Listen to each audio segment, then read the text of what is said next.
লড়াই সংগ্রাম করতে গেলে এই ধরনের জেল জুলুম আপনাকে সহ্য করতে হবে।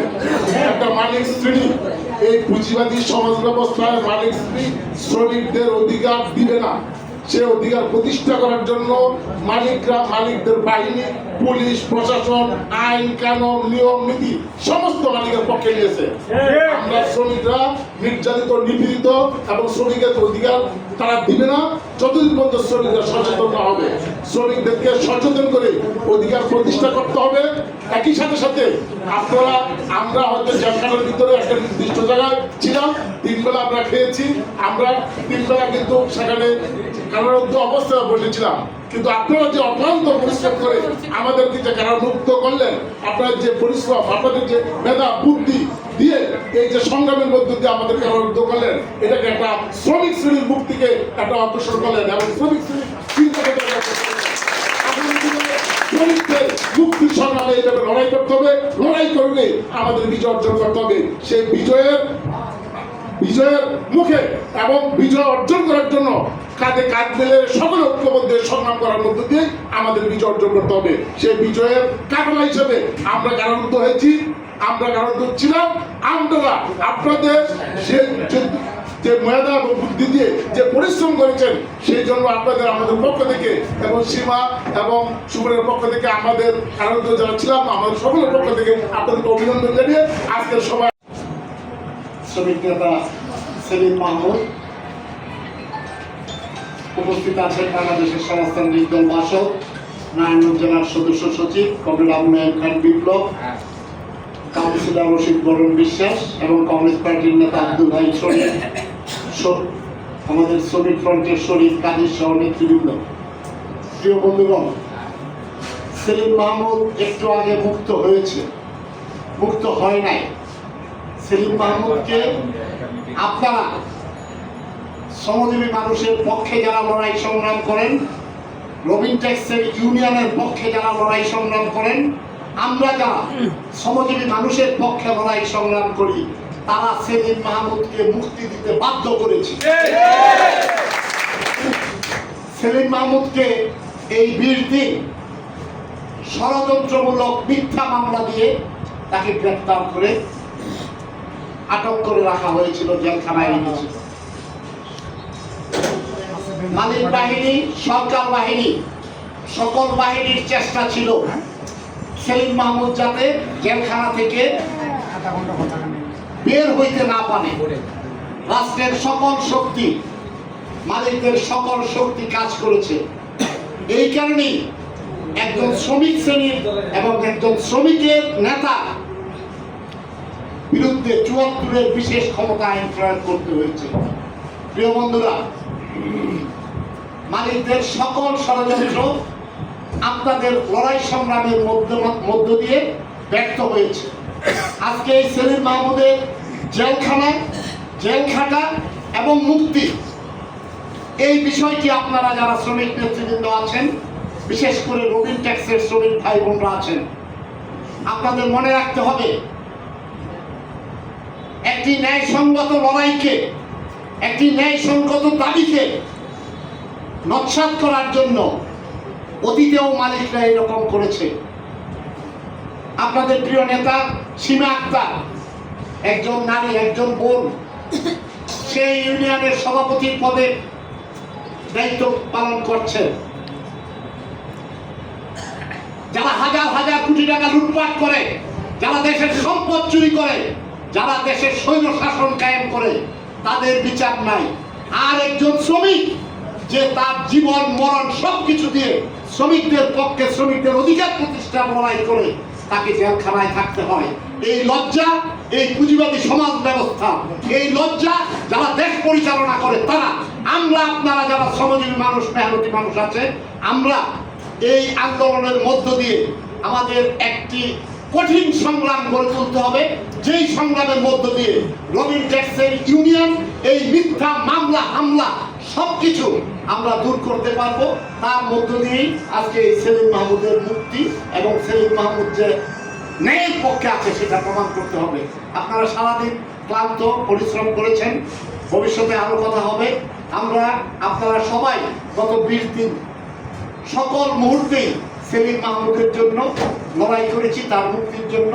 এই আমাদের গার্মেন্টসের যে ইউনিয়নের নেতারা আছে, সীমা সুমন সহ আপনারা বক্তব্য শুনেছেন, আমরা সবার মুক্তির দাবি করেছি। আপনারা যারা মুক্ত হয়ে আসছেন, আমি শ্রমিক কর্মচারী ঐক্য পরিষদ এবং বাংলাদেশের কমিউনিস্ট পার্টির পক্ষ থেকে আপনাদেরকে অভিনন্দন জানাই, ধন্যবাদ জানাই, এবং আপনাদের ন্যায়সঙ্গত লড়াইয়ের সাথে আমরা সব সময় থাকবো এই ওয়াদা করে আমি আমার বক্তব্য শেষ করছি। আজকের এই সংক্ষিপ্ত সভা এখানে উপস্থিত আমাদের পার্টি নারায়ণগঞ্জ জেলা কমিটির সংগ্রামী সদস্য সচিব কমরেড আবুনাই খান বিপ্লব, আমাদের মাঝে এখানে উপস্থিত আছেন শ্রমিকদের অন্যতম নেতা, হুশের শ্রমিক আন্দোলনের অন্যতম নেতা এবং বাংলাদেশের কমিউনিস্ট পার্টির সহশাখার অন্যতম নেতা কমরেড আব্দুল হাই শরীফ, এবং আমার এখানে উপস্থিত আমাদের পার্টির বিভিন্ন অঙ্গ সংগঠনের সংগ্রামী সাথী ও বন্ধুগণ। আসলে প্রথমে আমরা বলতে চাই যে দীর্ঘদিন পর এই লড়াই সংগ্রামের মধ্যে দিয়ে কিন্তু আমাদের দলের নারায়ণগঞ্জ জেলার একজন নেতা সে কারান্তরীণ হয়েছে। আপনারা জানেন, যারা বিপ্লবী রাজনীতি করে, শ্রমিক শ্রেণীর রাজনীতি করে, তাদের কাছে জেলখানা হচ্ছে একটা শিক্ষালয়। এখান থেকে আমরা শিক্ষা গ্রহণ করি, এবং আপনারা গত 20 দিন যাবৎ সবচেয়ে বড় যে জিনিসটি, যে 20 দিন যাবৎ আপনারা ধারাবাহিকভাবে প্রতিদিন কোনো না কোনো ফ্রন্টের উদ্যোগে এখানে মিছিল সমাবেশ অনুষ্ঠিত হয়েছে। আসলে এই লড়াই সংগ্রাম করতে গেলে বিশেষত এই পুঁজিবাদী সমাজ ভাঙার যে লড়াই, তার অংশ হিসেবে শ্রমিক শ্রেণীর যে লড়াই, এই লড়াই কিন্তু সুদীর্ঘকাল চলবে, এবং এই লড়াইয়ের পাকে পাকে আপনারা বিভিন্ন সময় দেখবেন নেতৃত্ব জেলখানায় যাবে, মালিক শ্রেণীর বিভিন্ন চক্রান্ত ষড়যন্ত্রের শিকার হবে। তো সেখানে আমরা ভয় পাই না। আমরা অতীত লড়াই সংগ্রামের মধ্যে দিয়ে প্রমাণ করেছি যে শ্রমিকরাই শেষ পর্যন্ত জয়লাভ করে। আপনারা জানেন যে আজকে শ্রমিক শ্রেণীর এই লড়াইয়ে আমাদের নেতাকে ষড়যন্ত্রমূলকভাবে দীর্ঘদিন আটকে রাখার জন্য আপনারা জানেন যে সাধারণ যে দণ্ডবিধি, তার বাইরেও বিশেষ ক্ষমতা আইন প্রয়োগ করা হয়েছিল। আমরা জানি যে গত সরকারের আমলে এই বিশেষ ক্ষমতা আইন নিয়ে অনেক কথা উঠেছে, এবং এটি একটি কালো আইন হিসেবে স্বীকৃত। সেই আইনে কিন্তু সেলিম ভাইকে এখানে অ্যারেস্ট করা হয়েছে। পাশাপাশি আপনারা জানেন আমাদের চট্টগ্রামের আমাদের পার্টির ইনচার্জ আল কাদির জয়, ছাত্রনেতা মিরাজ, এবং ওখানে আমাদের যে ব্যাটারি শ্রমিকদের আন্দোলন, অটোরিকশা আন্দোলন, সেই আন্দোলনের অন্যতম নেতা, আমাদের ওখানকার ব্যাটারি আন্দোলনের যে সংগ্রাম পরিষদ, সেই সংগ্রাম পরিষদের সংগ্রামী সভাপতি রোকন সহ আপনারা জানেন গত সপ্তাহখানিক আগে তারা অ্যারেস্ট হয়েছে। আমি আমার কথা বাড়াতে চাচ্ছি না, আপনারা দীর্ঘক্ষণ মিছিল করে এখানে এসেছেন। আমরা একটাই বলতে চাই যে আমাদের আসলে এখানে এই জায়গায় উপস্থিত হওয়ার জন্য আমাদের একটাই শপথ নেওয়ার বিষয়, যে আগামী দিনে আমাদের যে লড়াই সংগ্রাম হবে, সেই লড়াই সংগ্রাম আমরা পিছ পাবো না। মালিকরা যত চক্রান্ত ষড়যন্ত্র করুক, আমরা সেই ষড়যন্ত্র চক্রান্তের উপযুক্ত জবাব দিয়ে আমরা আমাদের আন্দোলন চালিয়ে যাব। আপনারা এই সেলিম ভাই সহ এখানে সীমা আপা সহ এখানে যারা আছে, যাদের জন্য লড়াই সংগ্রাম করেছেন, তাদের সবাইকে আমি আমার অন্তরের অন্তঃস্থল থেকে সংগ্রামী অভিনন্দন এবং লাল সালাম জানিয়ে আমি আমার বক্তব্য শেষ করছি। মুক্তি পেল, অসত্যতা মুক্তি পেল, মুক্তি হলো, অসত্যতার মুক্তি হলো, মুক্তি হলো, দুনিয়ার মুক্ত, লড়াই করো, আমাদের সংগ্রাম চলছে চলবে, লাঠি গুলি টিয়ার গ্যাস, বাংলাদেশ, বাংলাদেশ, লাঠি মেরে আন্দোলন বন্ধ করা যাবে না, টিয়ার মেরে আন্দোলন বন্ধ করা যাবে না, গুলি করে আন্দোলন বন্ধ করা যাবে না, করে আন্দোলন বন্ধ করা যাবে না, চাকুরার মিথ্যা মামলা প্রত্যাহার করতে হবে, চাকুরার মিথ্যা মামলা প্রত্যাহার করতে হবে, মিথ্যা মামলা প্রত্যাহার করতে হবে, দুনিয়ার মুক্ত, লড়াই চাই, আমাদের সংগ্রাম চলছে চলবে, মুক্তি পেল, অসত্যতার মুক্তি হলো, অসত্যতার মুক্তি হলো, মুক্তি পেল, অসত্যতার মিথ্যা মামলা প্রত্যাহার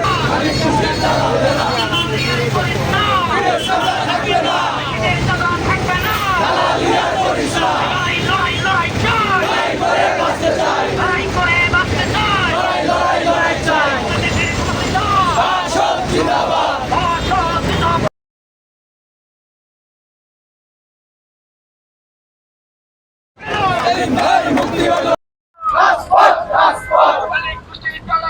হুঁশিয়ার সাবধান, সেলিম ভাই মুক্ত হলো, মুক্ত হলো,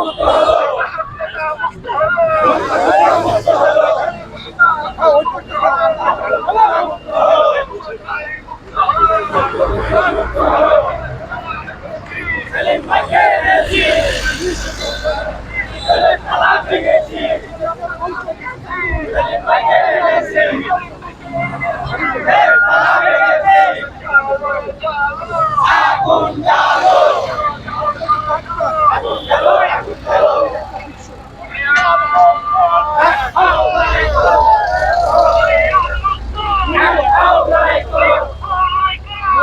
আর মজনু